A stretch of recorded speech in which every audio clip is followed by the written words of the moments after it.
ನೀವು ನೋಡ್ತಾ ಇದ್ರ ವಿಬಿಸಿ ನ್ಯೂಸ್. ನಾನು ಸ್ವಾಗತ್. ಹಾಸನ ಜಿಲ್ಲೆಯ ದಿನದ ಪ್ರಮುಖ ಸುದ್ದಿಗಳ ಕ್ವಿಕ್ ರೌಂಡ್ ಆಫ್ ನಲ್ಲಿ ಮೊದಲದಾಗಿ ಹೆಡ್ಲೈನ್ಸ್. ಮಲ್ನಾಡು ಕಾಲೇಜು ಆಡಳಿತ ಮಂಡಳಿ ವಿವಾದ, ಅಶೋಕ್ ಖಾರ್ನಳ್ಳಿ ಬಣಕ್ಕೆ ಭಾರಿ ಹಿನ್ನಡೆ, ಅವಿಶ್ವಾಸ ಸಾಬೀತುಪಡಿಸುವಲ್ಲಿ ವಿಫಲ. ಸಂವಿಧಾನ ಜಾರಿಯಾಗಿ 75 ವರ್ಷ ಕಳೆದರೂ ಅಸ್ಪೃಶ್ಯತೆ ಆಚರಣೆ, ಮೋಕಲಿ ಗ್ರಾಮದಲ್ಲಿ ಅಸ್ಪೃಶ್ಯತೆ ಗೋಡೆ ಪತನ, ತಹಸೀಲ್ದಾರ್ ನೇತೃತ್ವದಲ್ಲಿ ದಲಿತರಿಂದ ದೇವಸ್ಥಾನ ಪ್ರವೇಶ.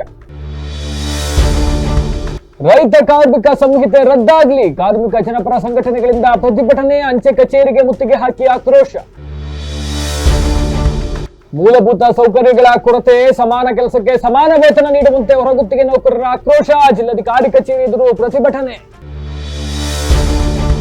ಮೈತ್ರಿ ಅಭ್ಯರ್ಥಿಯಾಗಿ ಪ್ರೀತಂ ಗೌಡ ಸ್ಪರ್ಧೆ ಶತಸಿದ್ಧ, ಬೇರೆ ಪಕ್ಷ ಸೇರ್ಪಡೆ ವಿಚಾರ ಶುದ್ಧ ಸುಳ್ಳು, ಪ್ರೀತಂ ಗೌಡ ಪರ ನಾರಾಯಣಗೌಡ ಬ್ಯಾಟಿಂಗ್. ಸರ್ಕಾರಿ ಆಸ್ಪತ್ರೆಗಳಲ್ಲಿ ಉಚಿತ ಔಷಧಿಗಳ ನೀಡುವಂತೆ ಪಟ್ಟು, ಆರೋಗ್ಯ ಹಕ್ಕಿನ ಕಾಯ್ದೆ ಜಾರಿಗೆ ಆಗ್ರಹ, ಜನಪರ ಸಂಘಟನೆಗಳಿಂದ ಪ್ರತಿಭಟನೆ. ಬೇಲೂರಿನ ಮೋರ್ ಮಾರ್ಕೆಟ್ನಲ್ಲಿ ಹುಳು ತುಂಬಿದ ಬಿಸ್ಕೆಟ್ ಅಕ್ಕಿ ಮಾರಾಟ, ಗ್ರಾಹಕರ ಆಕ್ರೋಶ, ಮಾರ್ಕೆಟ್ಗೆ ಸೀಲ್ ಡೌನ್. ಕೇಂದ್ರದ ಕಾರ್ಮಿಕ ಸಂಹಿತೆಗಳ ವಿರುದ್ಧ ಬೇಲೂರಿನಲ್ಲಿ ಬೃಹತ್ ಪ್ರತಿಭಟನೆ, ಜನ ವಿರೋಧಿ ಕಾಯ್ದೆಗಳನ್ನ ಹಿಂಪಡೆಯಲು ಆಗ್ರಹ, ಬಸವೇಶ್ವರ ವೃತ್ತದಲ್ಲಿ ಜನಪರ ಒಕ್ಕೂಟಗಳ ಆಕ್ರೋಶ. ಧರ್ಮಸ್ಥಳ ಪಾದಯಾತ್ರೆ ಹೊರಟಿದ್ದ ವ್ಯಕ್ತಿಗೆ ಹೃದಯಾಘಾತ, ಮಲಗಿದ್ದಲ್ಲೇ ಸಾವು, ಬೇಲೂರು ತಾಲೂಕಿನ ಚಿಕ್ಕನಹಳ್ಳಿ ಗ್ರಾಮದಲ್ಲಿ ಘಟನೆ.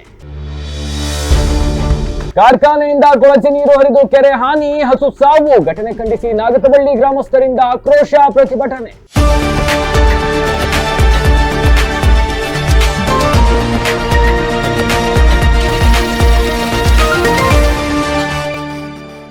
ವಾರ್ತೆಗಳ ವಿವರ.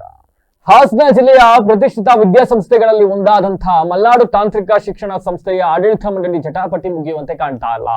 ಇವತ್ತು ಆಡಳಿತ ಮಂಡಳಿಗ ಈ ಹಾಲಿ ಆಡಳಿತ ಮಂಡಳಿ ಏನಿದೆ ಇದರ ವಿರುದ್ಧ ಅವಿಶ್ವಾಸ ನಿರ್ಣಯವನ್ನ ಮಾಡ್ತಕ್ಕಂಥ ನಿಟ್ಟಿನಲ್ಲಿ ಹೈಕೋರ್ಟ್ ಸೂಚನೆ ಮೇರೆಗೆ ಇವತ್ತು ಅವಿಶ್ವಾಸ ಗೊತ್ತುವಳಿಯನ್ನ ಏರ್ಪಡಿಸಲಾಗಿತ್ತು.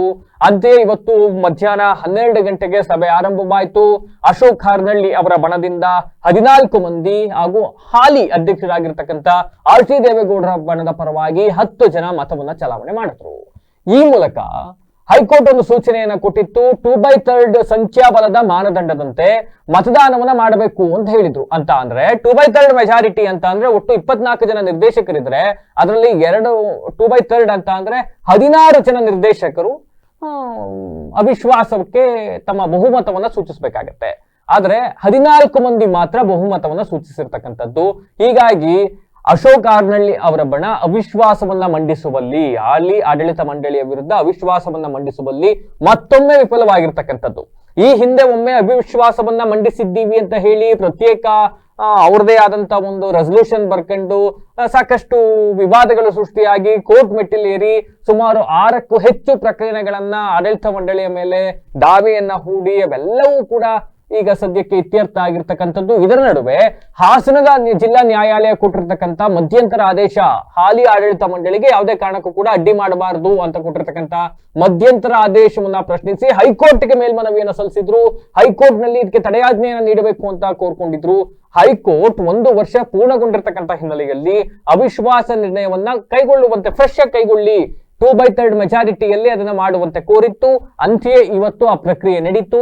ಆ ಪ್ರಕ್ರಿಯೆಯಲ್ಲೂ ಕೂಡ ಮತ್ತೊಮ್ಮೆ ಅಶೋಕ್ ಖಾರ್ನಳ್ಳಿ ಬಣ ಒಂದು ಸೋಲನ್ನು ಒಪ್ಕೊಬೇಕಾದಂತ ಸ್ಥಿತಿ ನಿರ್ಮಾಣವಾಗಿರ್ತಕ್ಕಂಥದ್ದು. ಅಂಡ್ ಇದಾದ ನಂತರ ಪತ್ರಿಕಾಗೋಷ್ಠಿಯನ್ನು ಉದ್ದೇಶಿಸಿ ಮಾತನಾಡಿದ್ದಾರೆ ಸಂಸ್ಥೆಯ ಕಾರ್ಯದರ್ಶಿ ಜಗದೀಶ್ ಚೌಡಳ್ಳಿ ಅವರು.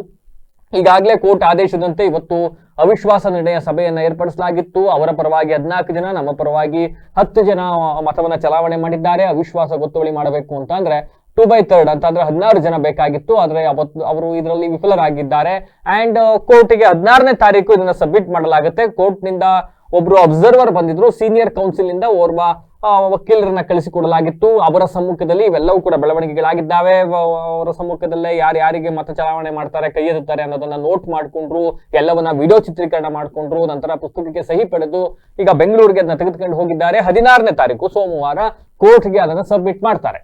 ಅದರ ಆಧಾರದ ಮೇಲೆ ಮತ್ತೆ ಪರ ವಿರೋಧ ವಾದಗಳು, ಚರ್ಚೆಗಳು ಇವೆಲ್ಲವೂ ನಡೆದು ಕೋರ್ಟ್ ಏನ್ ತೀರ್ಪು ಕೊಡುತ್ತೆ ಅನ್ನೋದನ್ನ ಕಾದು ನೋಡ್ಬೇಕಾಗುತ್ತೆ. ನಮಗೆ ವಿಶ್ವಾಸವಿದೆ, ನಮ್ಮ ಪರವಾಗಿಯೇ ತೀರ್ಪು ಬರುತ್ತೆ ಅಂತಕ್ಕಂಥ ವಿಶ್ವಾಸವನ್ನ ವ್ಯಕ್ತಪಡಿಸಿದ್ದಾರೆ. ಒಂದು ವೇಳೆ ಏನಾದ್ರೂ ಹೈಕೋರ್ಟ್ ನಲ್ಲಿ ನಮ್ಮ ಪರವಾಗಿ ತೀರ್ಪು ಬರದೇ ಹೋದ್ರೆ ಮತ್ತೆ ಸುಪ್ರೀಂ ಕೋರ್ಟಿಗೆ ಹೋಗಕ್ಕೆ ಕೂಡ ನಾವು ಸಿದ್ಧರಿದ್ದೀವಿ ಅಂತಕ್ಕಂಥ ವಿಶ್ವಾಸವನ್ನ ವ್ಯಕ್ತಪಡಿಸಿರ್ತಕ್ಕಂಥದ್ದು ಅಶೋಕ್ ಅರ್ನವಳ್ಳಿ ಅವರು ಕೂಡ ಮಾತನಾಡಿದ್ದಾರೆ. ನಮಗೂ ಕೂಡ ಕೋರ್ಟ್ ಯಾವ ತರ ತೀರ್ಪು ಕೊಡುತ್ತೆ ಅದಕ್ಕೆ ನಾವು ಕೂಡ ಬದ್ಧ ಅಂತಕ್ಕಂಥ ಮಾಹಿತಿಯನ್ನ ನೀಡಿದ್ದಾರೆ. ಇನ್ನು ಈ ಸಂದರ್ಭದಲ್ಲಿ ಸಂಸ್ಥೆಯ ಅಧ್ಯಕ್ಷರಾದಂತಹ ಟಿ ದೇವೇಗೌಡರು, ಕಾರ್ಯದರ್ಶಿ ಜಗದೀಶ್ ಚೌಡಳ್ಳಿ ಅವರು ಅಂಡ್ ಖಜಾಂಚಿ ಆಗಿರ್ತಕ್ಕಂಥ ಪಾರ್ಶ್ವನಾಥ್, ಹಿರಿಯ ನಿರ್ದೇಶಕರು ಆಗಿರ್ತಕ್ಕಂಥ ಮುದ್ದೇಗೌಡರು, ಚೌಡಳ್ಳಿ ಪುಟ್ಟರಾಜು ಅವರು ಸೇರಿದಂತೆ ಅಶೋಕ್ ಅರ್ನಳ್ಳಿ ಅವರ ಬಣದಿಂದಲೂ ಕೂಡ ಹಿರಿಯ ನಿರ್ದೇಶಕರಾಗಿದ್ದವರು ಹಾಗೂ ಈಗ ವಿರೋಧ ಬಣದಲ್ಲಿ ಗುರುತಿಸಿಕೊಂಡಿರ್ತಕ್ಕಂಥ BR ಗುರುದೇವ್, GT ಕುಮಾರ್ ಸೇರಿದಂತೆ ಇನ್ನಿತರರು ಹಾಜರಿದ್ದರು. ಇಂದು ರಾಜ್ಯ ಉಚ್ಚ ನ್ಯಾಯಾಲಯ ಒಂದು ಆದೇಶವನ್ನು ನೀಡಿತ್ತು. 2/3 ಮೆಜಾರಿಟಿ ಒಳಗಡೆ ಅವಿಶ್ವಾಸ ನಿರ್ಣಯದಲ್ಲಿ ಮಂಡನೆ ಮಾಡಬೇಕು.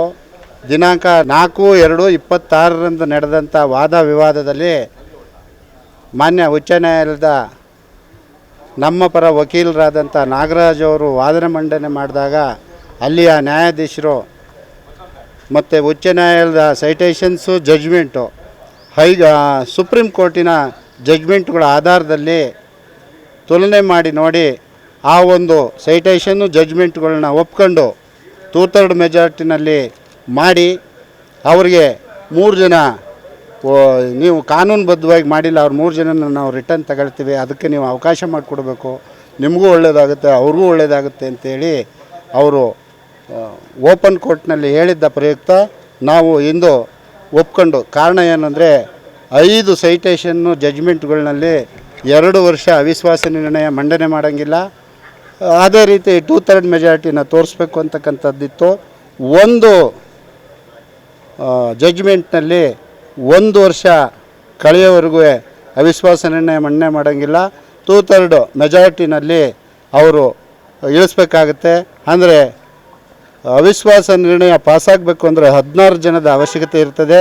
ನಮಗೆ 9 ಜನದ ಅವಶ್ಯಕತೆ ಇರ್ತದೆ. ಆಡಳಿತ ಮಾಡ್ತಕ್ಕಂಥವ್ರಿಗೆ ಗೆಲ್ಲುವಾಗ 1 ವೋಟ್ ಬೇಕಾಗಿತ್ತು ಎಕ್ಸ್ಟ್ರಾ. ಇಳಿಸ್ಬೇಕಾದ್ರೆ ಯಾಕೆಂದರೆ ಸಂವಿಧಾನದ ಅಡಿಯಲ್ಲಿ ಚುನಾವಣೆಗಳು ನಡೆದಾಗ ಕುದುರೆ ವ್ಯಾಪಾರ ಮಾಡ್ಬೋದು ಅಥವಾ ಯಾರೋ ಒಬ್ಬರು ಹಣಕ್ಕೆ ಇನ್ನೊಂದಕ್ಕೋ ಬಲಿಯಾಗಿ ಹೊರಗಡೆ ಹೋಗ್ಬೋದು ಅನ್ನೋ ಕಾರಣಕ್ಕೆ 2/3 ಮೆಜಾರಿಟಿನ ಇದು ಪಾರ್ಲಿಮೆಂಟು ಮತ್ತು ವಿಧಾನಸಭೆ ಎರಡರಲ್ಲಿ ಬಿಟ್ಟು ಸೊಸೈಟೀಸ್ ಆ್ಯಕ್ಟಲ್ಲಿ ಇರ್ಬೋದು, ಇದರಲ್ಲಿರ್ಬೋದು ಲೋಕಲ್ ಬಾಡೀಸು, ಇದರಲ್ಲಿ 2/3 ಮೆಜಾರಿಟಿ ಒಳಗಡೆ ಪಾಸ್ ಆಗಬೇಕಾಗಿತ್ತು. ಆ ಕಾರಣಕ್ಕೆ ನಾವು ಆ ಜಡ್ಜ್ ಹೇಳಿದ ಒಂದು ಮಾತಿಗೆ ಒಪ್ಪಿ ಇಂದು ಅವಿಶ್ವಾಸ ನಿರ್ಣಯದ ಪರವಾದಂಥ ಓಟು ನಮಗೆ ಬಿದ್ದಿದೆ. ಅಧಿಕಾರದಲ್ಲಿ ಮುಂದುವರಿತೀವಿ. ಇದು 16ನೇ ತಾರೀಕು ಹಿಯರಿಂಗ್ ಇದೆ. ಆ ಒಂದು ಹಿಯರಿಂಗ್ನಲ್ಲಿ ಜಡ್ಜ್ಮೆಂಟು ಏನು ನ್ಯಾಯಾಲಯ ತೀರ್ಪು ಕೊಡುತ್ತೆ ಅದಕ್ಕೆ ತಲೆಬಾಗ್ತೀವಿ. ಅವರು ಹೇಳಿದ ಮಾತಿಗೆ ಏನಾದ್ರು ತಪ್ಪಿ ನಡೆದರೆ ನಾವು ಮುಂದೆ ಸುಪ್ರೀಂ ಕೋರ್ಟ್ಗೆ ಹೋಗೋಕ್ಕೆ ಅವಕಾಶ ಇದೆ. ಅಲ್ಲಿ 100ಕ್ಕೆ 100 ಇದು ಇಡೀ ಇಂಡಿಯಾಕ್ಕೆ ಚರಿತ್ರೆಯಾಗಿ ಉಳಿತಕ್ಕಂಥ ನಿರ್ಣಯವನ್ನು ತೆಗೆದುಕೊಂಡು ಬರ್ತೀವಿ ಅಂತಕ್ಕಂಥ ವಿಶ್ವಾಸ ನಮಗಿದೆ. ಜಡ್ಜು ಮಾತಾಡಿರ್ತಕ್ಕಂತಹ ಓಪನ್ ಕೋರ್ಟ್ನಲ್ಲಿ ಆಡಿಯೋ ಸಹ ನಿಮಗೆ ನಾನು ಕೊಡ್ತೀನಿ.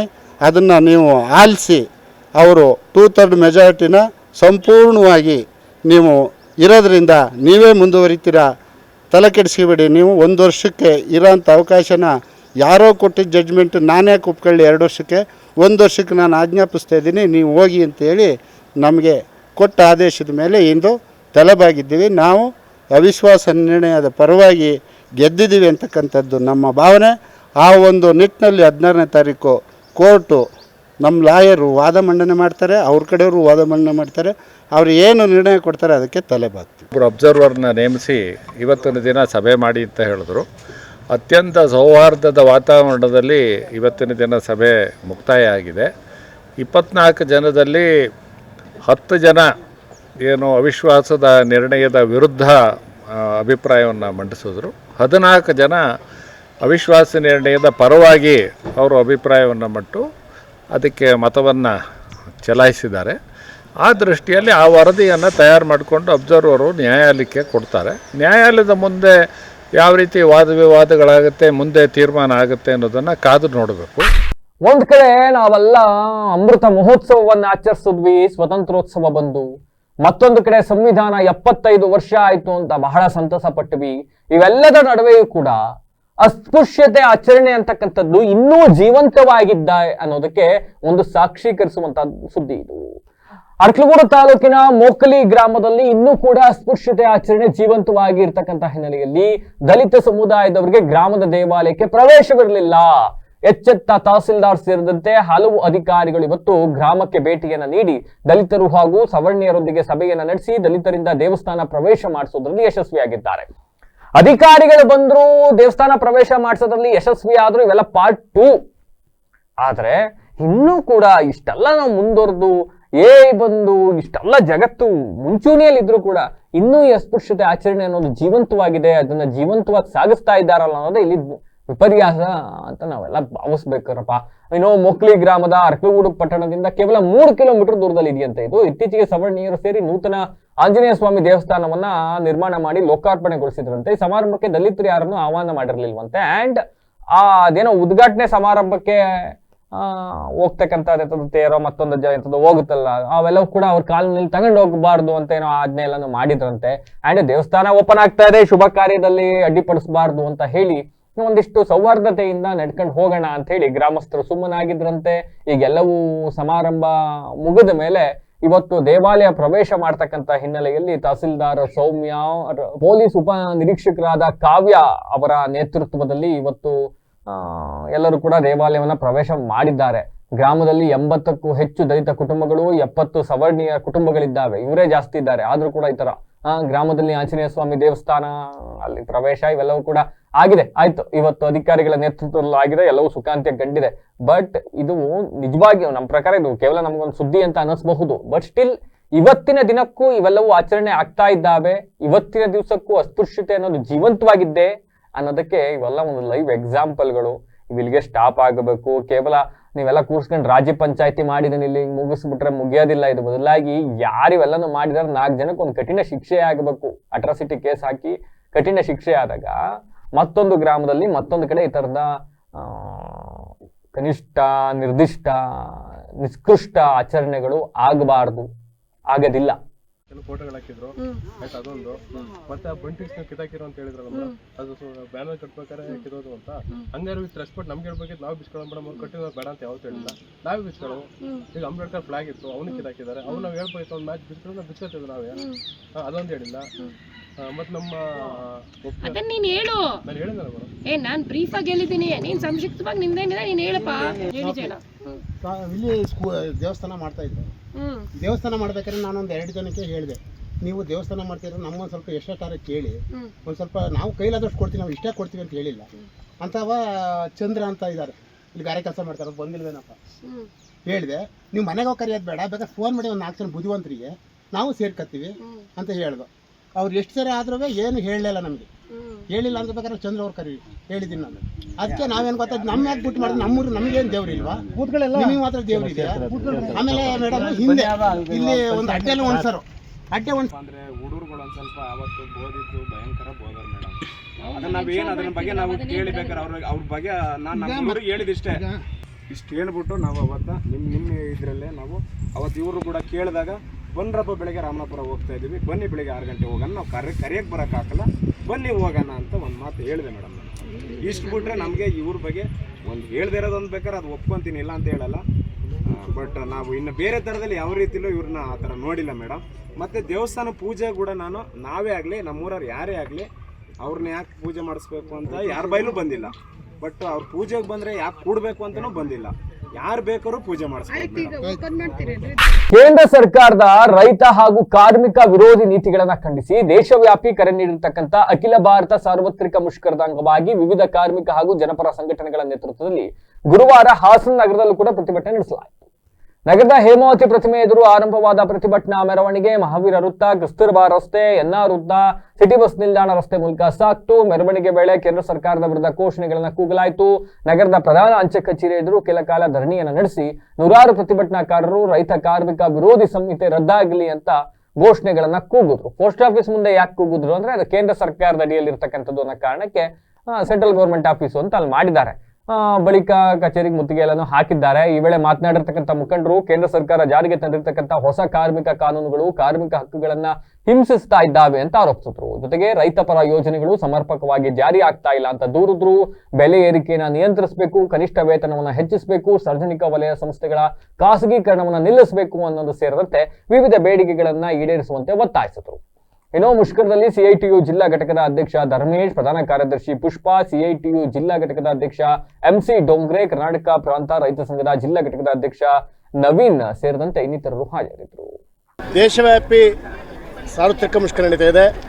ಈ ಮುಷ್ಕರ ಕೇವಲ ಕಾರ್ಮಿಕರ ಬೇಡಿಕೆಗಳು, ರೈತರ ಬೇಡಿಕೆಗಳಿಗೋಸ್ಕರ ನಡೀತಿರೋ ಮುಷ್ಕರ ಅಲ್ಲ. ಇದು ಕೇಂದ್ರ ಸರ್ಕಾರ ಜಾರಿ ಮಾಡಿರ್ತಕ್ಕಂಥ 4 ಕರಾಳ ಕಾರ್ಮಿಕ ಸಂಹಿತೆಗಳು ಮತ್ತು ರೈತರಿಂದ ಬಲವಂತವಾಗಿ ಭೂಸ್ವಾಧನ ಮಾಡ್ತಾ ಇರತಕ್ಕಂಥ ನೀತಿಗಳು, ಅಮೇರಿಕ ಮತ್ತು ಭಾರತದ ಟ್ರೇಡ್ ಒಪ್ಪಂದ, NRSGಯನ್ನು ರದ್ದು ಮಾಡಿರ್ತಕ್ಕಂಥದ್ದು, ಇಡೀ ಹಣಕಾಸು ವಲಯವನ್ನು ಖಾಸಗೀಕರಣ ಮಾಡ್ತಕ್ಕಂಥ ನೀತಿಗಳು, ಇವೆಲ್ಲದರ ವಿರುದ್ಧ, ಬೆಲೆ ಏರಿಕೆ ನೀತಿ ಎಲ್ಲದರ ವಿರುದ್ಧ ಇವತ್ತು ಇಡೀ ದೇಶದ ರೈತರು, ಕಾರ್ಮಿಕರು, ಕಾರ್ಮಿಕ ಸಂಘಟನೆ ಜಂಟಿ ಸಮಿತಿ ಮತ್ತು ಸಂಯುಕ್ತ ಹೋರಾಟ ಕರ್ನಾಟಕ, ದಲಿತ ಸಂಘಟನೆಗಳು ಎಲ್ಲರೂ ಒಟ್ಟಾಗಿ ಪ್ರತಿಭಟನೆ ಮಾಡ್ತಾಯಿದ್ವಿ.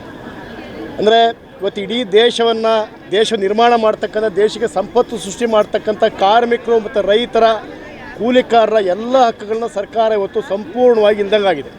ಈ 4 ಕಾರ್ಮಿಕ ಸಂಹಿತೆಗಳು ನೇರವಾಗಿ ಕಾರ್ಮಿಕರ ಮೇಲೆ ಮಾಡಿರ್ತಕ್ಕಂಥ ದಾಳಿಗಳು.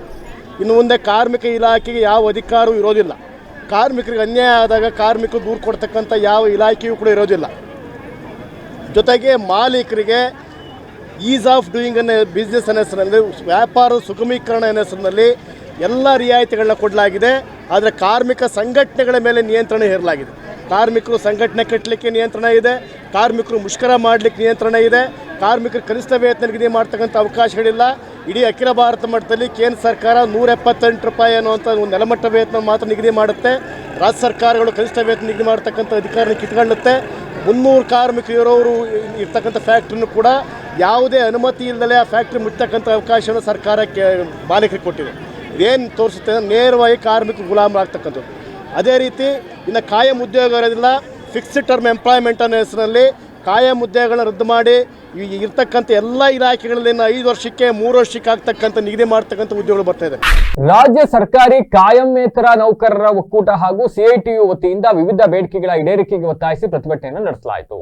ಜಿಲ್ಲಾಧಿಕಾರಿ ಕಚೇರಿ ಮುಂದೆ ನಡೆದ ಪ್ರತಿಭಟನೆಯಲ್ಲಿ ರಾಜ್ಯ ಕಾರ್ಯದರ್ಶಿ ಕಾಂತರಾಜು ಅವರು ಮಾತನಾಡಿ, ಸರ್ಕಾರಿ ಇಲಾಖೆಗಳಲ್ಲಿ ದುಡಿತಾ ಇರತಕ್ಕಂಥ ಗುತ್ತಿಗೆ ಹಾಗೂ ಹೊರಗುತ್ತಿಗೆ ನೌಕರರು ವರ್ಷಗಳಿಂದ ಸೇವೆ ಸಲ್ಲಿಸಿದ್ರು ಕೂಡ ಸೇವಾ ಭದ್ರತೆ, ಸಮಾನ ವೇತನ ಮತ್ತೆ ಮೂಲಭೂತ ಸೌಕರ್ಯಗಳಿಂದ ವಂಚಿತರಾಗಿದ್ದಾರೆ.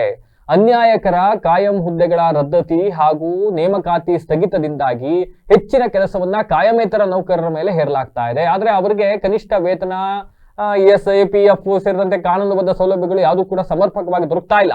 ಸಮಾನ ಕೆಲಸಕ್ಕೆ ಸಮಾನ ವೇತನ ಎಂಬ ಸುಪ್ರೀಂ ಕೋರ್ಟ್ ಆದೇಶವನ್ನ ಕಟ್ಟುನಿಟ್ಟಾಗಿ ಜಾರಿ ಮಾಡಬೇಕು ಅಂತ ಈ ಸಂದರ್ಭದಲ್ಲಿ ಒತ್ತಾಯಿಸಿದರು. ಇವತ್ತು ನಮ್ಮೆಲ್ಲರಿಗೂ ಗೊತ್ತಿದೆ, ಭಾರತ ದೇಶದ ಸಂವಿಧಾನ ನಮ್ಮೆಲ್ಲರಿಗೂ ಘನತೆಯ ಬದುಕನ್ನು ಕೊಟ್ಟಿದೆ. ಇವತ್ತು ಸರ್ಕಾರಗಳು ನಮ್ಮನ್ನು ಆಳುವಂಥ ಸಂದರ್ಭದಲ್ಲಿ ಇವತ್ತು ವಿದೇಶಿ ನೀತಿಗಳು ಅಥವಾ WTO ನೀತಿಗಳಿಗೆ ಒಳಗಾಗಿ ಇವತ್ತು ಕಲ್ಯಾಣ ರಾಜ್ಯದ ಕಾನ್ಸೆಪ್ಟನ್ನು ಕಡೆಗಣಿಸಿ ಈ ದಿನ ಏನಾಗ್ತಾ ಇದೆ ಅಂದರೆ 1990ರಿಂದ ಈಚೆಗೆ ವಿದೇಶಿ ಒಪ್ಪಂದಗಳಿಗೆ ಸಹಿ ಮಾಡಿರುವ ಕಾರಣದಿಂದಾಗಿ ಎಲ್ಲ ಕಲ್ಯಾಣ ಕಾರ್ಯಕ್ರಮಗಳಿಗೆ ಮತ್ತು ಆಡಳಿತಾತ್ಮಕ ವೆಚ್ಚಗಳಿಗೆ ಇವತ್ತು ವೇತನವನ್ನು, ಅನುದಾನವನ್ನು ಕಡಿತ ಮಾಡಿದ್ದಾರೆ. ಹೀಗಾಗಿ ಎಲ್ಲ ಸರ್ಕಾರಿ ಇಲಾಖೆಗಳಲ್ಲಿ ಕಾಯಮೇತರ ನೌಕರರನ್ನು ಇವತ್ತು ಕಡಿಮೆ ಮಾಡಿ ಹೊರಗುತ್ತಿಗೆ ಎನ್ನುವಂಥ ಅಥವಾ ಬೇರೆ ಬೇರೆ ಗುತ್ತಿಗೆ, ಕಾಂಟ್ರ್ಯಾಕ್ಟ್ ಅಥವಾ ಹೊರಗುತ್ತಿಗೆ ಅಥವಾ ಇದು ಪ್ರಾಜೆಕ್ಟ್ ವರ್ಕು, ಈ ಥರದಲ್ಲಿ ಬೇರೆ ಬೇರೆ ರೀತಿಯ ಕಾಯಂ ಅಲ್ಲದ ಹುದ್ದೆಗಳಿಗೆ ಇವತ್ತು ನೌಕರರನ್ನು ನೇಮಕ ಮಾಡ್ಕೊಳ್ತಾ ಇದ್ದಾರೆ. ಇವತ್ತು ಕಳೆದ 15-20 ವರ್ಷಗಳಿಂದ ಸರಿಯಾದ ನೇಮಕಾತಿಗಳು ಇವತ್ತು ಸರ್ಕಾರದಲ್ಲಿ ನಡೀತಾ ಇಲ್ಲ.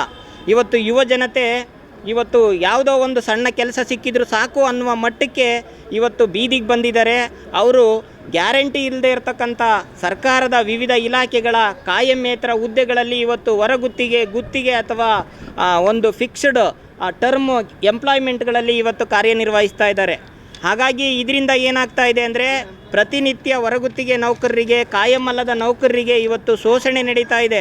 ಇವತ್ತು ವಿಧಾನಸೌಧದಿಂದ ಹಿಡಿದು, ವಿಕಾಸಸೌಧದಿಂದ ಹಿಡಿದು, ಜಿಲ್ಲಾಧಿಕಾರಿಗಳ ಕಚೇರಿಯಿಂದ ಹಿಡಿದು, ಎಲ್ಲ ನ್ಯಾಯಾಲಯಗಳಿಂದ ಹಿಡಿದು, ಜಿಲ್ಲಾ ಪಂಚಾಯಿತಿಯಿಂದ ಹಿಡಿದು ಎಲ್ಲ ಸರ್ಕಾರಿ ಇಲಾಖೆಗಳಲ್ಲಿ ಇರ್ತಕ್ಕಂಥ ಕಾಯಮೇತರ ನೌಕರರು ಇವತ್ತು ಎಲ್ಲ ಥರದ ಎಲ್ಲ ಸ್ವರೂಪದ ಕೆಲಸಗಳನ್ನು ಇವತ್ತು ಕಾರ್ಯನಿರ್ವಹಿಸ್ತಾ ಇದ್ದಾರೆ. ಹಾಗಾಗಿ ಈ ಒಂದು ಹಿನ್ನೆಲೆ ಒಳಗಡೆ ಇವುಗಳನ್ನ ವಿರೋಧಿಸಬೇಕು. ಕಾಯಮೇತರ ನೌಕರರಿಗೆ ಜೆಡಿಎಸ್ ಬಿಜೆಪಿ ಮೈತ್ರಿ ವಿಚಾರವಾಗಿ ವಿನಾಕಾರಣ ಪ್ರೀತಮ್ ಗೌಡ್ರ ವಿರುದ್ಧ ಇಲ್ಲಸಲ್ಲದ ಆರೋಪಗಳನ್ನ ಮಾಡಲಾಗ್ತಾ ಇದೆ ಅಂತ ಹೇಳಿ ಬಿಜೆಪಿ ರೈತ ಮೋರ್ಚಾ ಜಿಲ್ಲಾಧ್ಯಕ್ಷ ನಾರಾಯಣಗೌಡ ಕಿಡಿಕಾರಿದ್ದಾರೆ. ಸುದ್ದಿಗೋಷ್ಠಿಯಲ್ಲಿಂದು ಮಾತನಾಡಿದ ಅವರು, ಮೈತ್ರಿ ವಿಚಾರವಾಗಿ ಮಾಜಿ ಶಾಸಕರಾದ ಎಚ್ ಕೆ ಕುಮಾರಸ್ವಾಮಿ ಹಾಗೂ KS ಲಿಂಗೇಶ್ ಅವರು ಮಾಜಿ ಶಾಸಕರು ಹಾಗೂ ಬಿಜೆಪಿ ರಾಜ್ಯ ಪ್ರಧಾನ ಕಾರ್ಯದರ್ಶಿಯಾಗಿರ್ತಕ್ಕಂಥ ಪ್ರೀತಮ್ ಗೌಡ್ರ ಬಗ್ಗೆ ಇಲ್ಲಸಲ್ಲದ ಆರೋಪಗಳನ್ನ ಮಾಡ್ತಾ ಇದ್ದಾರೆ. ಪ್ರೀತಮ್ ಗೌಡ ಪಕ್ಷ ಸಂಘಟನೆಗಾಗಿ ಹಗಲಿರುಳು ಶ್ರಮಿಸ್ತಾ ಇದ್ದಾರೆ. ಯಾವುದೇ ಕಾರಣಕ್ಕೂ ಬಿಜೆಪಿ ತೊರೆದು ಬೇರೆ ಪಕ್ಷವನ್ನ ಸೇರ್ಪಡೆಗೊಳ್ಳೋದಿಲ್ಲ. ಅವರು ಜಿಲ್ಲೆಯಲ್ಲಿ ಬಿಜೆಪಿಗೆ ಬಲವಿಲ್ಲ ಅಂತ ಲಿಂಗೇಶ್ ಹೇಳಿಕೆಗೆ ಪ್ರತಿಕ್ರಿಯಿಸಿದ ನಾರಾಯಣಗೌಡರು, 2023ರ ವಿಧಾನಸಭಾ ಚುನಾವಣೆಯಲ್ಲಿ ಬೇಲೂರು ಕ್ಷೇತ್ರದಲ್ಲಿ ಸ್ಪರ್ಧಿಸಿದ ನೀವು 3ನೇ ಸ್ಥಾನಕ್ಕೆ ತಳ್ಳಲ್ಪಟ್ಟಿದ್ರಿ. ಇನ್ನು ಸಕಲೇಶಪುರದಲ್ಲಿ ಬಿಜೆಪಿ ಶಾಸಕರಿದ್ದಾರೆ. ಈಗ ರಾಜ್ಯದಲ್ಲಿ ದೇವೇಗೌಡರ ಕುಟುಂಬ ಬಿಟ್ಟು ಬೇರೆ ಯಾವುದೇ ಒಕ್ಕಲಿಗ ನಾಯಕರು ಬೆಳಿಬಾರದು ಅನ್ನೋ ಕಾರಣಕ್ಕೆ ರಾಜಕೀಯ ತಂತ್ರವಾಗಿ ಈ ರೀತಿ ಆರೋಪಗಳನ್ನ ಮಾಡಲಾಗ್ತಾ ಇದೆ. ಯಾವುದೇ ಕಾರಣಕ್ಕೂ ಪ್ರೀತಮ್ ಗೌಡ್ರು ಬಿಜೆಪಿ ಬಿಟ್ಟು ಕಾಂಗ್ರೆಸ್ಸಿಗೆ ಹೋಗೋದಿಲ್ಲ, ಕಾಂಗ್ರೆಸ್ಸಿಗೆ ಹೋಗುವಂತ ಸಂದರ್ಭ ಎದುರಾಗೋದಿಲ್ಲ ಅಂತ ಹೇಳಿದ್ರು. ಇನ್ನು ಈ ಸಂದರ್ಭದಲ್ಲಿ ಬಿಜೆಪಿ ಮುಖಂಡರಾದ ಮೋಹನ್, ಲಕ್ಷ್ಮೀಶ್, ವೇದಾವತಿ ಮತ್ತಿತರರು ಹಾಜರಿದ್ದರು. ಹಾಗೂ ನಮ್ಮ ನಾಯಕರ ವಿರುದ್ಧ ಪತ್ರಿಕಾಗೋಷ್ಠಿಯನ್ನು ಮಾಡಿ ಪ್ರೀತಮ್ ಗೌಡ್ರು ಮೈತ್ರಿಗೆ ವಿರೋಧವಾಗಿದ್ದಾರೆ ಅಂತ ಅಪಪ್ರಚಾರವನ್ನು ಮಾಡಿದ್ದಾರೆ. ಆದರೆ ವಸ್ತುಸ್ಥಿತಿನೇ ಬೇರೆ. ನಮ್ಮ ಪಕ್ಷದ ರಾಜ್ಯಾಧ್ಯಕ್ಷರಾದಂಥ ಮಾನ್ಯ ಶ್ರೀ ವಿಜೇಂದ್ರರವರು ಬರ್ತಕ್ಕಂಥ ಸ್ಥಳೀಯ ಸಂಸ್ಥೆ ಚುನಾವಣೆ ನಿಮಿತ್ತ ಆಯಾ ಜಿಲ್ಲೆಗಳಲ್ಲಿ ಸಂಘಟನೆಯನ್ನು ಮಾಡಿ ಕ್ಷೇತ್ರವಾರು ಸಭೆಗಳನ್ನು ನಡೆಸಿ ಕಾರ್ಯಕರ್ತರನ್ನು ಹುರಿದುಂಬಿಸಬೇಕು, ಕಾರ್ಯಕರ್ತರನ್ನು ಒಗ್ಗಟ್ಟಾಗಿ ಕೆಲಸ ಮಾಡೋದಕ್ಕೆ ಒಂದು ಸಭೆಯನ್ನು ನಡೆಸಿ ಅವರಿಗೆ ಮಾಹಿತಿಯನ್ನು ಕೊಡಬೇಕು ಅನ್ನೋ ಉದ್ದೇಶದಿಂದ ದಿನಾಂಕ 7ನೇ ತಾರೀಕು ಅಶೋಕ ಹೋಟೆಲ್ನಲ್ಲಿ ಕ್ಷೇತ್ರವಾರು, ವಿಧಾನಸಭೆಯವಾರು ಎಲ್ಲ ಪಕ್ಷದ ಪದಾಧಿಕಾರಿಗಳನ್ನ ಹಾಗೂ ಕಾರ್ಯಕರ್ತರನ್ನು ಸೇರಿಸಿ ನಮ್ಮ ರಾಜ್ಯ ಪ್ರಧಾನ ಕಾರ್ಯದರ್ಶಿಗಳ ನಾಯಕತ್ವದಲ್ಲಿ ರಾಜ್ಯದಿಂದ ವೀಕ್ಷಕರಾಗಿ ದತ್ತಾತ್ರೇಯರವರು, ಶ್ರೀ ಲಕ್ಷ್ಮೀ ಅಶ್ವಿನ್ ಗೌಡರವರು, ರತ್ನ ಶಂಕರ್ ಅವ್ರನ್ನ ಕಳಿಸ್ಕೊಟ್ಟು, ಜೊತೆಗೆ ನಮ್ಮ ಜಿಲ್ಲಾ ಅಧ್ಯಕ್ಷರಾದಂಥ ಸಿದ್ದೇಶ್ ನಾಗೇಂದ್ರ ಅವರು ಮತ್ತು ಮಾಜಿ ಅಧ್ಯಕ್ಷರಾದ ನವೀಲ್ ಅಣ್ಣಪ್ಪನವರು ಎಲ್ಲರೂ ಕೂಡ ಸಭೆಯಲ್ಲಿ ಭಾಗವಹಿಸಿ ಪಕ್ಷದ ಬರ್ತಕ್ಕಂಥ ಚುನಾವಣೆಯಲ್ಲಿ ಪಕ್ಷವನ್ನು ಯಾವ ರೀತಿ ಸಂಘಟನೆಗೊಳಿಸಬೇಕು, ಯಾವ ರೀತಿ ತಯಾರು ಮಾಡಬೇಕು ಅನ್ನೋ ಉದ್ದೇಶಕ್ಕೆ ಸಭೆಯನ್ನು ಕರೆದಿದ್ರು. ಆದರೆ ಲಿಂಗೇಶ್ ಅವರು ಹೇಳಿದ್ದಾರೆ ನಿನ್ನೆ, ಪ್ರೀತಮ್ ಗೌಡ್ರೆ ಸ್ವತಃ ಮೈತ್ರಿ ಬೇಡ ಜಿಲ್ಲೆಯಲ್ಲಿ ಅಂತೇಳಿ ಅವರು ಲಿಂಗೇಶ್ ಗೌಡ್ರು ಅಷ್ಟೇ ಅಲ್ಲ, ರಾಜ್ಯದ ಎಲ್ಲಾ ಸರ್ಕಾರಿ ಆಸ್ಪತ್ರೆಗಳಲ್ಲಿ ಉಚಿತ ಹಾಗೂ ಉತ್ತಮ ಗುಣಮಟ್ಟದ ಔಷಧಿಗಳನ್ನ ಲಭ್ಯವಾಗುವಂತೆ ಕ್ರಮ ಕೈಗೊಳ್ಳಬೇಕು ಅಂತ ಕರ್ನಾಟಕ ಆರೋಗ್ಯ ಹಕ್ಕಿನ ಕಾಯ್ದೆಯನ್ನ ಜಾರಿಗೆ ತರಬೇಕು ಅಂತ ಒತ್ತಾಯಿಸಿ ಡ್ರಗ್ಸ್ ಆಕ್ಷನ್ ಫೋರಂ ನೇತೃತ್ವದಲ್ಲಿ ಹಲವು ಜನಪರ ಸಂಘಟನೆಗಳು ಗುರುವಾರ ಜಿಲ್ಲಾಧಿಕಾರಿ ಕಚೇರಿ ಎದುರು ಪ್ರತಿಭಟನೆಯನ್ನು ನಡೆಸಿದರು. ನಗರದ ಹೇಮಾವತಿ ಪ್ರತಿಮೆ ಬಳಿಯಿಂದ ಆರಂಭವಾದ ಮೆರವಣಿಗೆ ಎನ್ಆರ್ ವೃತ್ತದ ಮೂಲಕ ಸಾಗಿ ಜಿಲ್ಲಾಧಿಕಾರಿ ಕಚೇರಿ ತಲುಪಿತು. ನಂತರ ಜಿಲ್ಲಾಡಳಿತಕ್ಕೆ ಮನವಿಯನ್ನು ಸಲ್ಲಿಸಿ ತಮ್ಮ ಬೇಡಿಕೆಯನ್ನು ಈಡೇರಿಸುವಂತೆ ಒತ್ತಾಯಿಸಿದರು. ಪ್ರತಿಭಟನಾಕಾರರು ಮಾತನಾಡಿ, ಸರ್ಕಾರಿ ಆಸ್ಪತ್ರೆಗಳಲ್ಲಿ ಪ್ರತಿಯೊಬ್ಬರಿಗೂ ಕೂಡ ಉಚಿತ ಔಷಧಿ ಸಿಗಬೇಕು ಎಂಬುದು ನಮ್ಮ ಪ್ರಮುಖ ಬೇಡಿಕೆ. ಯಾವುದೇ ಕಾರಣಕ್ಕೂ ಸರ್ಕಾರಿ ಆಸ್ಪತ್ರೆಗಳ ವೈದ್ಯರು ಹೊರಗಡೆ ಔಷಧಿ ಚೀಟಿಯನ್ನ ಬರೆದುಕೊಡಬಾರದು. ಅಲ್ಲದೆ ಸರ್ಕಾರಿ ಆಸ್ಪತ್ರೆಗಳಲ್ಲಿ ವಿತರಣೆ ಆಗ್ತಕ್ಕಂಥ ಔಷಧಿಗಳ ಗುಣಮಟ್ಟ ಜವಾಬ್ದಾರಿಯನ್ನ ಸರ್ಕಾರವೇ ವಹಿಸಿಕೊಳ್ಳಬೇಕು ಅಂತ ಆಗ್ರಹಿಸಿದ್ರು. ತಮಿಳುನಾಡು, ಕೇರಳ, ರಾಜಸ್ಥಾನ ರಾಜ್ಯಗಳಲ್ಲಿ ಜನರಿಗೆ ಉಚಿತ ಔಷಧಿ ವಿತರಣೆ ವ್ಯವಸ್ಥೆಯನ್ನ ಪರಿಣಾಮಕಾರಿಯಾಗಿ ಜಾರಿಗೆ ತರಲಾಗಿದೆ.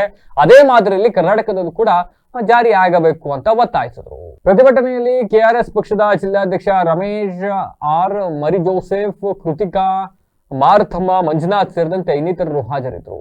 ನಮ್ಮ ಹಕ್ಕೊತ್ತಾಯ ಕಾರ್ಯಕ್ರಮಗಳು ಖಾಸಗಿ ಆಸ್ಪತ್ರೆಗಳು ಬೇಡವೇ ಬೇಡ, ಸರ್ಕಾರಿ ಆಸ್ಪತ್ರೆ ಬೇಕು, ಅದನ್ನು ಉಳಿಸ್ಬೇಕನ್ನೋ ಒಂದು ಜಾಥವನ್ನು ಮಾಡ್ತಾ ಇದ್ದೀವಿ. ಎಲ್ಲ ಯೋಜನೆಗಳು, ಸರ್ಕಾರಿ ಯೋಜನೆಗಳು ಏನಿದ್ದಾವೆ ಅವೆಲ್ಲ ಯೋಜನೆಗಳು ಔಷಧಿಗೆ ತಕ್ಕಂಥ ವಿಚಾರಗಳು ಆಸ್ಪತ್ರೆಗಳಲ್ಲಿ ಫ್ರೀಯಾಗಿ ಸಿಗಬೇಕು, ನಮಗೆ ಉಚಿತವಾಗಿ ಸಿಗಬೇಕು. ಖಾಸಗಿ ಆಸ್ಪತ್ರೆಗಳಿಗೆ ಅಥವಾ ಮೆಡಿಕಲ್ಗಳಿಗೆ ಬರ್ಕೊಡ್ಬಾರ್ದು ಅನ್ನೋ ಒಂದು ವಿಚಾರನ ಇಟ್ಕೊಂಡು ಇವತ್ತು ಈ ಜಾಥಾವನ್ನು ಪ್ರಾರಂಭಿಸ್ತಾ ಇದ್ದೀವಿ.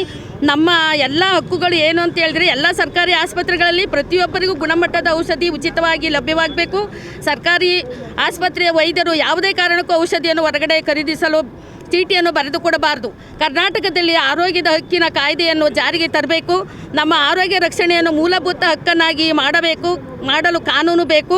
ಯಾವುದೇ ಸರ್ಕಾರವು ಹಿಂತೆಗೆದುಕೊಳ್ಳಬಹುದಾದ ಯೋಜನೆ ಅಲ್ಲ ಇದು. ಈ ಕೂಡಲೇ ಸರ್ಕಾರಿ ಆಸ್ಪತ್ರೆ ಖಾಸಗೀಕರಣ ಮಾಡುವ ಯೋಜನೆಯನ್ನು ಕೈ ಬಿಡಬೇಕು. ಯಾವುದೇ ಕಾರಣಕ್ಕೂ ಸರ್ಕಾರಿ ಆಸ್ಪತ್ರೆ ಖಾಸಗೀಕರಣ ಆಗಬಾರದು. ಹಸ್ತಾಂತರಿಗೆ, ಬಡವರಿಗೆ, ಮಧ್ಯಮ ವರ್ಗದವರಿಗೆ ಮುಕ್ತವಾಗಿ ಸೇವೆಗೆ ಅನುಕೂಲ ಆಗುವಂತೆ ಮಾಡಬೇಕು. ಈ ಕ್ಷಣದಲ್ಲಿ ಜಿಲ್ಲಾಡಳಿತ, ಜಿಲ್ಲಾಧಿಕಾರಿಗಳು ಈ ಕ್ಷಣದಲ್ಲಿ ಈಗಲೇ ತಕ್ಷಣದಲ್ಲಿ ಈ ಗಾಡಿಗಳನ್ನೆಲ್ಲನೂ ರಿಪೇರಿ ಮಾಡಿಸಿ ತರುವಂಥ ಕೆಲಸ ಆಗಬೇಕು. ನಾವು ವಿಚಾರಿಸಲಾಗಿ ಯಾವುದಕ್ಕೂ ಬಿಲ್ ಕೊಡ್ತಾ ಇಲ್ಲ, ನಾವೇನು ಮಾಡೋಣ ಅಂತ ಹೇಳ್ತಿದ್ದಾರೆ. ಜಿಲ್ಲಾಡಳಿತದ ದುಡ್ಡಿಲ್ವಾ? ಸರ್ಕಾರದ ಹತ್ರ ದುಡ್ಡಿಲ್ವಾ? ಏನು ಬಂದಿದೆ ಇವರಿಗೆ? ಜನರ ಜೀವನನ ಬೀದಿಲಿ ನಿಲ್ಲಿಸಿದ್ದಾರೆ. ಇವತ್ತು ಆಂಬ್ಯುಲೆನ್ಸ್ಗಳು ಸುಮಾರು 20ಕ್ಕೂ ಹೆಚ್ಚು ರಿಪೇರಿಗೆ ಅಂತ ತಗೊಂಡು ನಿಲ್ಲಿಸಿದ್ದಾರೆ. ಅವು ಯಾವ ರಿಪೇರಿ ಆಗ್ತಾ ಇಲ್ಲ. ಸಣ್ಣ ಪುಟ್ಟ ರಿಪೇರಿ ಬಂದಿರೋವನು ಕೂಡ ತಗೊಂಡು ನಿಲ್ಲಿಸ್ತಾ ಇದ್ದಾರೆ. ಇಲ್ಲಿ ಖಾಸಗಿಯವರು ದೊಡ್ಡ ದಬ್ಬಾಳಿಕೆ, ಇಡೀ ಹಾಸ್ಪಿಟ್ಲ್ಗಳಲ್ಲಿ ಖಾಸಗಿಯವರದೇ ಆಂಬುಲೆನ್ಸ್ ಅವರದೇ ದೊಡ್ಡ ದಬ್ಬಾಳಿಕೆ ಆಗಿದೆ. ಬಡವರೊಬ್ಬೊಬ್ಬರು 1000 ರೂಪಾಯಿ ಕೊಟ್ಟು ಎಲ್ಲಿ ಹೋಗ್ತಾರೆ? ಎಲ್ಲಿ ಅವ್ರು ಮಾತು ಕೇಳಿದ್ರೆ 10,000 15,000 ಹೇಳ್ತಾರೆ. ಈಗ 108ಗಳು ಈ ರೀತಿ 120 ಒಂದೊಂದು ಗ್ಯಾರೇಜಲ್ಲಿ ನಿಂತ್ಕೊಂಡ್ರೆ ಇನ್ನು ಬೇರೆ ಬೇರೆ ಗ್ಯಾರೇಜಲ್ಲಿ ಎಷ್ಟು ನಿಂತಿದ್ದಾವೋ ಏನೋ. ಎಮರ್ಜೆನ್ಸಿಗೆ ಎಲ್ಲಿ ಸಿಗುತ್ತೆ? ಗಾಡಿಗಳಲ್ಲಿ ಸಿಗುತ್ತೆ. ಏನಾಗಬೇಕು? ಸಾರ್ವಜನಿಕರ ಜೀವನ ಏನಾಗಬೇಕು? ಅವ್ರ ಬದುಕು ಏನಾಗಬೇಕು? ಇದನ್ನು KRS ಪಕ್ಷ ಖಂಡಿಸ್ತದೆ. ಎಲ್ಲ ಪ್ರಗತಿಪರ ಸಂಘಟನೆಗಳು ಇದನ್ನು ಖಂಡಿಸ್ತದೆ. ತಕ್ಷಣದಲ್ಲಿ ಜಿಲ್ಲಾಡಳಿತ ಇದನ್ನು ಬೇಲೂರು ಪಟ್ಟಣದ ನೆಹರು ನಗರದಲ್ಲಿರ್ತಕ್ಕಂಥ ಮೋರ್ ಅಂತಕ್ಕಂಥ ಮಾರ್ಕೆಟ್ ನಲ್ಲಿ ಹುಳ ಬಿದ್ದಿರ್ತಕ್ಕಂಥ ಬಿಸ್ಕೆಟು ಅಕ್ಕಿಯನ್ನ ಮಾರಾಟ ಮಾಡಲಾಗ್ತಾ ಇದೆ ಅಂತ ಗ್ರಾಹಕರು ಮೋರ್ ಬಜಾರ್ ಮುಂದೆ ಬುಧವಾರ ಸಂಜೆ ಪ್ರತಿಭಟಿಸಿ ಆಕ್ರೋಶವನ್ನು ವ್ಯಕ್ತಪಡಿಸಿದರು. ಈ ಸಂದರ್ಭದಲ್ಲಿ ಗ್ರಾಹಕ ಬಕ್ರವಳ್ಳಿ ಸಂದಿಲ್ ಕುಮಾರ್ ಅಂತಕ್ಕಂಥವ್ರು ಮಾತನಾಡಿದ್ದಾರೆ. ನಾನು ಮಂಗಳವಾರ ಮೋರ್ ಬಜಾರ್ನಲ್ಲಿ 50-50 ಬಿಸ್ಕೆಟ್ ತಗೊಳಕ್ಕೆ ಅಂತ ಹೋಗಿದ್ದೆ. ಇನ್ನು ತಿನ್ಬೇಕು ಅಂತ ಅದನ್ನ ತೆಗೆದು ನೋಡಿದಾಗ ಬಿಸ್ಕೆಟ್ಗಳಲ್ಲಿ ಹುಳ ಇದ್ವು. ಬಿಸ್ಕೆಟ್ ಅನ್ನ ತಂದು ವ್ಯವಸ್ಥಾಪಕರಿಗೆ ತೋರಿಸಿದಾಗ ತಪ್ಪಾಯ್ತು ಸರ್, ಮುಖ್ಯ ವ್ಯವಸ್ಥಾಪಕರಿಗೆ ಹೇಳ್ತೀನಿ ಬಿಡಿ ಅಂತ ಹೇಳ್ತಾರೆ. ಒಂದು ವೇಳೆ ಆಯ್ತ್ರಪ್ಪ, ನಾನು ನೋಡಿದ್ಕಾಯ್ತು, ಮಕ್ಳೇನಾರು ತಿಂದೇನಾರು ಆಗಿದ್ರೆ ಏನ್ ಕತೆ? ಯಾರು ಜವಾಬ್ದಾರರು? ಆಫೀಸರ್ ಬರ್ತಾರೆ, ನೋಡ್ತಾರೆ ಅಂತೆಲ್ಲ ಬೇಜವಾಬ್ದಾರಿ ಉತ್ತರ ಕೊಡ್ತಾರೆ. ಈ ತರ ಎಲ್ಲ ಆಫರ್ ಕೊಟ್ಟುಬಿಟ್ಟು ನಾವಿಲ್ಲಿ ಬಂದು ತಗೊಳ್ಳೋಣ ಅಂತ ಬಂದ್ರೆ ಈ ತರ ಮಾಡಿದ್ರೆ ಹೆಂಗೆ ಕತೆ ಅಂತ ಹೇಳಿದ್ರು. ಇನ್ನು ಮೋರ್ ಮಾರ್ಕೆಟ್ ವಿರುದ್ಧ ಕಾನೂನು ಹೋರಾಟ ಮಾಡೋ ಬಗ್ಗೆ ಕೂಡ ಎಚ್ಚರಿಕೆಯನ್ನ ನೀಡಿದ್ರು. ಇನ್ನು ಬ್ಯಾಡ್ರಹಳ್ಳಿಯ ಚೆನ್ನೇಗೌಡ ಅಂತಕ್ಕಂಥವ್ರು ಕೂಡ ಮಾತನಾಡಿದ್ದಾರೆ. ಮನೆಯಲ್ಲಿ ಶುಭ ಕಾರ್ಯ ಇತ್ತು ಅಂತ ಹೇಳಿ ಮಂಗಳವಾರ ಸೋನಾ ಮಸೂರಿ ಅಕ್ಕಿಯನ್ನ ಖರೀದಿ ಮಾಡಿದ್ರಂತೆ. ಅಂಡ್ ಅಲ್ಲಿ ಹೋಗೋದ್ ಸುರಿದ್ ನೋಡಿದ್ರೆ ಅಕ್ಕಿ ಎಲ್ಲ ಸಂಪೂರ್ಣವಾಗಿ ಹುಳ ಆಗಿ ಹೋಗ್ಬಿಟ್ಟಿತ್ತಂತೆ. ಅದರಿಂದ ಅದನ್ನು ವಾಪಸ್ ತಂದು ಕೊಟ್ರಂತೆ. ಆಗ ಮೋರ್ ಮಾರ್ಕೆಟ್ನವರು ಬೇರೆ ಅಕ್ಕಿ ಕೊಡ್ತೀವಿ ಅಂತ ಹೇಳ್ತಾ ಇದ್ದಾರೆ. ಕಳಪೆ ಗುಣಮಟ್ಟದ ಪದಾರ್ಥಗಳನ್ನ ನೀಡಿ ಗ್ರಾಹಕರಿಗೆ ವಂಚಿಸ್ತಾ ಇದ್ದಾರೆ ಅಂತ ಈ ಸಂದರ್ಭದಲ್ಲಿ ದೂರಿದ್ರು. ಇನ್ನು ಗ್ರಾಹಕರ ದೂರಿನ ಮೇರೆಗೆ ಪುರಸಭೆ ಆರೋಗ್ಯಾಧಿಕಾರಿ ಲೋಹಿತ್ ಹಾಗೂ ಸಿಬ್ಬಂದಿಗಳು ಆಗಮಿಸಿ ಪರಿಶೀಲನೆ ನಡೆಸಿ ಮೋರ್ ಮಾರ್ಕೆಟ್ಗೆ ಬೀಗ ಹಾಕಿ ವ್ಯಾಪಾರ ನಡೆಸದಂತೆ ಸೂಚಿಸಿದ್ರು. ಇನ್ನು ಮೋರ್ ಮಾರ್ಕೆಟ್ ನ ವ್ಯವಸ್ಥಾಪಕ ಇರ್ಫಾನ್ ಮಾತನಾಡಿ, ಇವು ಕಂಪನಿಯಿಂದ ಬಂದ ಬಿಸ್ಕೆಟ್ ಆಗಿದ್ದು ಅವಧಿ ಮುಗಿದಿರುವುದಿಲ್ಲ. ಘಟನೆಯ ಬಗ್ಗೆ ಮೋರ್ ಕಂಪನಿ ವ್ಯವಸ್ಥಾಪಕರಿಗೆ ತಿಳಿಸಲಾಗುವುದು ಅಂತ ಹೇಳಿದ್ದಾರೆ. ಇವರದೆಲ್ಲ ಈ ಸೂಪರ್ ಮಾರ್ಕೆಟ್ಗಳ ವಿರುದ್ಧ ಬಹಳ ಕಂಪ್ಲೇಂಟ್ ಬರಕ್ ಸ್ಟಾರ್ಟ್ ಆಗ್ಬಿಟ್ಟಿದ್ದಾವಪ್ಪ ಎಲ್ಲ ಕಡೆನೂ ಕೂಡ. ಯಾಕೋ ಇತ್ತೀಚೆಗೆ ಮಕ್ಕಳಿಗೆ ತಿಂದಿರೋ ಮಿಸ್ ಆಗಿ ಆಮೇಲೆ ಇದು ಈ ತರ ಆಯ್ತು. ನೀವು ನಮ್ದು ಒಳ್ಳೇದು ಮಾಲು ಇಲ್ಲ ಸರ್, ನಾವು ಮಾಡಿದೆ ತಪ್ಪು. ನಾವು ಇವಾಗ ಒಂದು ನೋಡಿ, ಇದು ಫಸ್ಟ್ ಆಫ್ ಆಲ್ ಆಗಿ ನಾವು ಮಾಡೋದು ತಪ್ಪು. ಆಫರ್ ಕೊಡ್ದಂತ ಬರ್ತೀವಿ ನೋಡಿ, ಅದು ನಮ್ಮ ಮಾಡೋದು ಫಸ್ಟ್ ಆಫ್ ಆಲ್ ತಪ್ಪು, ನಮ್ಗೆ ತಪ್ಪದು ಸತ್ತಿಲ್ಲ ಸರ್. ಶೋರ್ಲಿ ಅದು ಮೆಂಬರ್ಶಿಪ್ ಮಾಡಿದ್ದೀನಿ, ಅದು ಮಾಡಿ ಮೆಂಬರ್ಶಿಪ್ ಮಾಡಿದ್ದೆ. ಇಲ್ಲಿ ಆಫರ್ ತಾಳಿ ಸರ್ ಮೆಂಬರ್ಶಿಪ್ ಅಂತ ಹೇಳಿದ್ರೆ ನಂಗೆ ಹೇಳಿದ್ರು. ಅದು ಬೇರೆ ಕರೀಬೇಕು. ನಮಗೆ ಕೊಟ್ಟಿದ್ದೀರಾ, ನಮ್ಮ ಆರೋಗ್ಯ ಬೇಕು ಸರ್. ನಾವು ದುಡ್ಡು ನೋಡಿದ್ರೆ ಹೋಗಲ್ಲ ಸರ್. ಮಕ್ಕಳು ಕೊಡ್ತೀವಿ ಕಾಪಿಗೆ ಅಂತ ಬೆಳಗ್ಗೆ ಮಕ್ಳಿಗೆ ಕೊಡ್ತೀವಿ. ಮಕ್ಕಳಿಗೆ ಇವರೆಲ್ಲ ಮಾಡೋದು ಈ ತರ ಮಾಡಿದ್ರೆ, ದೋಖ ಮಾಡಿದ್ರೆ ಇಲ್ಲಿ ಬಿಲ್ ಐತೆ. ನೆನ್ನೆ ತಗೊಂಡೋಗಿರೋದು ಚೆನ್ನಾಗಿದೆ ಅಂತ ಕೊಟ್ಟಿದ್ರಾ? ನಾವು ಫಂಕ್ಷನಿಗೆ ತಗೊಂಡೋಗಿದ್ದು ಅರ್ಧ ಸುರ್ಬಿಟ್ಟು ನೋಡ್ತೀವಿ, ಈ ಥರ ಆಯ್ತು. ಇದು ಯಾರು, ಇದೇನು ಜವಾಬ್ದಾರಿ ಇದು? ಮೂರಲ್ಲಿ ಆಫರ್ ಕೊಡ್ತಾರೆ ಅಂತ ಬರ್ತೀವಿ ನಾವು. ಬಟ್ ಸಂದಿಲ್ ಕುಮಾರ್ ಅಂತ ಮಕ್ಕಳಹಳ್ಳಿ ಕುಶವಾರ ಪಂಚಾಯತಿ ಈ ತರ ದೋಖ ಮಾಡ್ತಾರೆ ಅಂತ ನಾವು ಬರ್ತೀವಿ. ಇಲ್ಲಿಗೆ ಆಫರ್ ಕೊಡ್ತಾರೆ ಅಂತ ಬರ್ತೀವಿ. ಇಲ್ಲಿ ದೋಖ ಮಾಡಿ ನಮ್ಮನ್ನ ಅದ್ರೊಳಗೆ ಹುಳ ಇಟ್ಕೊಂಡು ನಮ್ಗೆ ಗೊತ್ತಿಲ್ಲ ಅಂತ ಹೇಳ್ತಾರೆ ಇವರು. ನಾವು ಮ್ಯಾನೇಜರ್ ಕೇಳಿದ್ರೆ ಇಲ್ಲ ನಮಗೆ ಇದು ಕಂಪ್ನಿ ಕೇಳ್ತೀವಿ, ಹೆಡ್ ಮ್ಯಾನೇಜರ್ ಹೇಳ್ತೀವಿ ಅಂತ ಹೇಳ್ತಾರೆ. ಇದು ಉತ್ತರನ ಬಿಸ್ಕೆಟಲ್ಲಿ ಹುಳ ಇದೆ, ಡೈರೆಕ್ಟ್ ತೋರಿಸಿದ್ವಿ. ಇಲ್ಲಿ ನಮಗೆ ಗೊತ್ತಿಲ್ಲ, ಇದು ನಾವು ಮ್ಯಾನೇಜ್ ತೋರಿಸ್ತೀವಿ ಬಿಡಿ, ನಾವು ತಪ್ಪಾಯ್ತು ಬಿಡಿ ಅಂತ ಹೇಳ್ತಾರೆ. ಈಗ ಮಕ್ಕಳು ಸತ್ತೋಯ್ತಾಳೆ ಏನಂತಾರೆ ಇದಕ್ಕೆ? ನಮ್ಮದೇ ಒಂದು ಮಕ್ಕಳು, ಇನ್ನೊಬ್ರು ಮಕ್ಕಳ ಇರ್ಬೋದು ಸರ್, ನಮ್ಮ ಮಕ್ಕಳೇ ಇರ್ಬೋದು. ನಮ್ಮ ಮಿಸಸ್ ನೋಡಿದ್ವಿ ಓಕೆ, ಅದೇ ಮಿಸಸ್ ನೋಡಿಲ್ಲ ನಮ್ಮ ಕೇಳಿ. ನನ್ನ ಮಕ್ಕಳು ನೋಡಿದ್ರು, ನನ್ನ ಮಿಸಸ್ ನೋಡಿದ್ ಆಯ್ತು. ಅದೇ ನನ್ನ ಮಗ ಡೈರೆಕ್ಟಾಗಿ ನಾವು ಕೊಡ್ತೀವಿ, ಕಾಪಿ ಕೆತ್ತಿ ಕೊಡ್ತೀವಿ. ತಿಂದಾಗ ಏನಾಗಬೇಕು ಕೇಳಿ, ಓಪನ್ ತಿಂದಾಗ ಏನಾಗಬೇಕು ಕೇಳಿ. ಇದಕ್ಕೆ ಉತ್ತರ ಕೇಳಿದ್ರೆ ಹೇಳ್ತಾರೆ ಹೆಡ್ ಮ್ಯಾನೇಜರ್ ಮಾತಾಡ್ತೀವಿ ಅಂತ ಹೇಳ್ತಾರೆ ಅವ್ರು ಕೇಳಿದ್ರೆ. ಹೇಳಿ ಸರ್, ಇದಕ್ಕೆ ಉತ್ತರ ಏನು?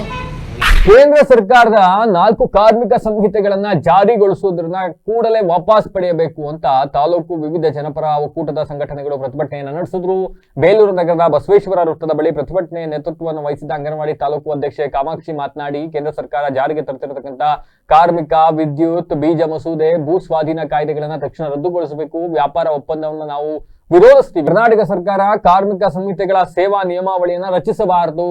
ಜನ ವಿರೋಧಿ ಮಸೂದೆಗಳನ್ನ ರೈತರು, ಕೃಷಿ ಕಾರ್ಮಿಕರು ಸಂಕಷ್ಟಕ್ಕೆ ಸಿಲುಕ್ತಾ ಇದ್ದು ಇದರಿಂದ ಎಲ್ಲರೂ ಬೀದಿಗೆ ಬರಬೇಕಾಗತ್ತೆ. 29 ಕಾರ್ಮಿಕ ಕಾನೂನುಗಳನ್ನ ರದ್ದುಗೊಳಿಸಿ 4 ಕಾರ್ಮಿಕ ಸಂಹಿತೆಯನ್ನ ಕೇವಲ ಆರ್ಥಿಕ ದಿವಾಳಿ ಆಗಿದೆ. ವಿದೇಶದೊಂದಿಗೆ ವ್ಯಾಪಾರ ಒಪ್ಪಂದವು ಕೂಡ ನಮ್ಮ ಬದುಕಿಗೆ ಬೆಂಕಿ ಹಚ್ಚುವ ಕೆಲಸವನ್ನ ಕೇಂದ್ರ ಸರ್ಕಾರ ಮಾಡ್ತಾ ಇದೆ ಅಂತ ಹೇಳಿ ತಮ್ಮ ಆಕ್ರೋಶವನ್ನ ವ್ಯಕ್ತಪಡಿಸಿದ್ರು. ಪ್ರತಿಭಟನೆಯಲ್ಲಿ ಬಿಸಿ ಊಟ ತಾಲೂಕು ಅಧ್ಯಕ್ಷೆ ಮಂಜುಳಾ, ಮಹಿಳಾ ಒಕ್ಕೂಟದ ತಾಲೂಕು ಅಧ್ಯಕ್ಷೆ ಭಾರತಿಗೌಡ, ಗ್ರಾಮ ಪಂಚಾಯಿತಿ ನೌಕರರ ಸಂಘದ ತಾಲೂಕು ಅಧ್ಯಕ್ಷ ಈರಯ್ಯ ಸೇರಿದಂತೆ ಇನ್ನಿತರರು ಹಾಜರಿದ್ದರು.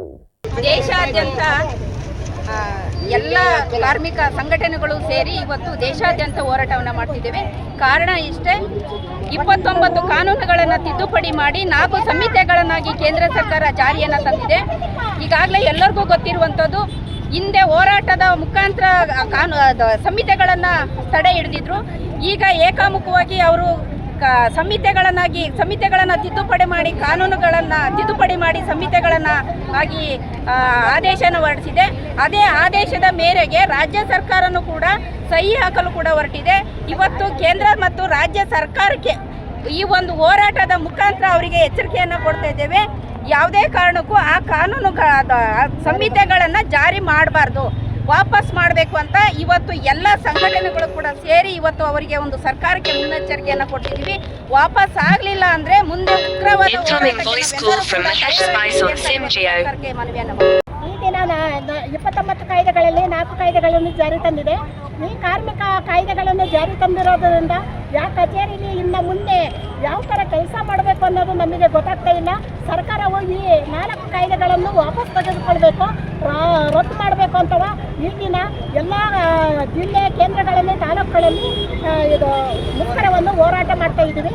ಈ ಹೋರಾಟದಲ್ಲಿ ರೈತರು, ಕೂಲಿ ಕಾರ್ಮಿಕರು, ರೈತ ಸಂಘಟನೆಗಳು, ಯುವಜನ ಸಂಘಟನೆಗಳು, ವಿದ್ಯಾರ್ಥಿಗಳು ಮತ್ತು ಮಹಿಳೆಯರು ಎಲ್ಲರೂ ಪಾಲ್ಗೊಂಡು ಈ 4 ಕೋಡ್ಗಳನ್ನು ವಾಪಸ್ ಮಾಡಬೇಕು. ರದ್ದು ಮಾಡೋವರೆಗೂ ಈ ಹೋರಾಟ ನಿಲ್ಲೋದು ಅಂತವ ಈ ದಿನ ಮಾಡ್ತಾ ಇದ್ದೀವಿ. ಈಗ ಬಿಸಿ ಊಟರಿಗೆ ಡೈಲಿಯ 6 ಗಂಟೆ ಕೆಲಸ ಮಾಡಿ 9 ಗಂಟೆಯಿಂದವ 4 ಗಂಟೆವರೆಗೂ ಕೆಲಸ ಮಾಡಿಸ್ಕೊತಾರೆ. ಕೇವಲ 4,700 ರೂಪಾಯಿ ಕೊಡ್ತಾ ಇದ್ದಾರೆ. ಈ ಕೊಡೋದ್ರಿಂದವ ಅವರಿಗೆ ಒಂದು ನಿಗದಿತವಾದ ಸಂಬಳ ಇಲ್ಲ. ನಿವೃತ್ತಿಯಾದಾಗ 15 ಧರ್ಮಸ್ಥಳಕ್ಕೆ ಪಾದಯಾತ್ರೆಗೆ ತೆರಳುತ್ತಾ ಇದ್ದ ವ್ಯಕ್ತಿಯೊಬ್ಬರು ಹೃದಯಾಘಾತದಿಂದ ಮಲಗಿದ್ದಲ್ಲಿಯೇ ಸಾವನ್ನಪ್ಪಿರ್ತಕ್ಕಂಥ ದುರ್ಘಟನೆ ಹಾಸನ ಜಿಲ್ಲೆಯ ಬೇಲೂರು ತಾಲೂಕಿನ ಚೀಕನಹಳ್ಳಿ ಅಂತಕ್ಕಂಥ ಗ್ರಾಮದಲ್ಲಿ ನಿನ್ನೆ ತಡರಾತ್ರಿ ಸಂಭವಿಸಿದೆ. ಹಾಸನ ತಾಲೂಕಿನ ಜಕ್ಕನಹಳ್ಳಿ ಗ್ರಾಮದ ಕೃಷ್ಣ 50 ವರ್ಷ ಅವರಿಗೆ ಮೃತಪಟ್ಟ ವ್ಯಕ್ತಿ. ಕೃಷ್ಣ ಅವರು ಧರ್ಮಸ್ಥಳಕ್ಕೆ ಪಾದಯಾತ್ರೆ ತೆರಳುತ್ತಾ ಇದ್ದು ಅವರ ಹಿಂದೆ ಅಳಿಯ ದಿನೇಶ್ ಅವರು ಕೂಡ ಬರ್ತಾ ಇದ್ರು. ಚೀಕನಹಳ್ಳಿ ಗ್ರಾಮದ ಆಟೋ ನಿಲ್ದಾಣದಲ್ಲಿ ಅಳಿಯ ಬರೋವರೆಗೂ ಕೂಡ ವಿಶ್ರಾಂತಿ ಪಡೆಯೋಕೆ ಅಂತ ಕೃಷ್ಣ ಅವರು ಮಲಗಿದ್ರು. ಬಳಿಕ ಆಟೋ ನಿಲ್ದಾಣಕ್ಕೆ ಬಂದ ಅಳಿಯ ದಿನೇಶ್ ಮಾವನನ್ನ ಎಬ್ಬಿಸಲು ಪ್ರಯತ್ನಿಸಿದಾಗ ಮಲಗಿದ ಸ್ಥಿತಿಯಲ್ಲೇ ಅವರು ಮೃತಪಟ್ಟಿರತಕ್ಕಂಥದ್ದು ಗೊತ್ತಾಗಿದೆ. ತಕ್ಷಣ ದಿನೇಶ್ ಆಟೋ ಮೂಲಕ ಕೃಷ್ಣ ಅವರನ್ನ ಬೇಲೂರು ತಾಲೂಕು ಆಸ್ಪತ್ರೆಗೆ ಕರೆದೊಯ್ದ್ರು. ಆದರೆ ವೈದ್ಯರು ಪರಿಶೀಲನೆ ನಡೆಸಿ ಹೃದಯಾಘಾತದಿಂದ ಮೃತಪಟ್ಟಿದ್ದಾರೆ ಅಂತ ದೃಢಪಡಿಸಿದ್ದಾರೆ. ನಂತರ ಮೃತದೇಹವನ್ನ ಜಕ್ಕನಹಳ್ಳಿ ಗ್ರಾಮಕ್ಕೆ ಕೊಂಡೊಯ್ಯಲಾಗಿದೆ. ಈ ಘಟನೆ ಅರೆಹಳ್ಳಿ ಪೊಲೀಸ್ ಠಾಣಾ ವ್ಯಾಪ್ತಿಯಲ್ಲಿ ನಡೆದಿದೆ.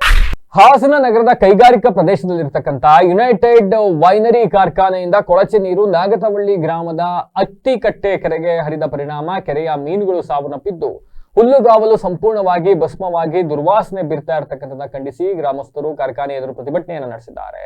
ಕೆರೆಗೆ ಕೊಳಚೆ ನೀರು ಹರಿತಾ ಇರತಕ್ಕಂಥ ಬಗ್ಗೆ ಕಾರ್ಖಾನೆ ಮಾಲೀಕರಿಗೆ ಪ್ರಶ್ನೆ ಮಾಡಲಾಗಿ ಈ ವೇಳೆ ಅವರು ಗ್ರಾಮಸ್ಥರನ್ನ ನಿಂದಿಸಿದ್ದಾರೆ ಅಂತಕ್ಕಂಥ ಕಾರಣಕ್ಕೆ ಗ್ರಾಮಸ್ಥರು ಹಾಗೂ ಮಾಲೀಕರ ನಡುವೆ ಕೆಲಕಾಲ ವಾಗ್ವಾದ ನಡೆಯಿತು. ಬಳಿಕ ಪೊಲೀಸರು ಸ್ಥಳಕ್ಕೆ ಆಗಮಿಸಿ ಪರಿಸ್ಥಿತಿಯನ್ನ ತಿಳಿಗೊಳಿಸಿದ್ರು.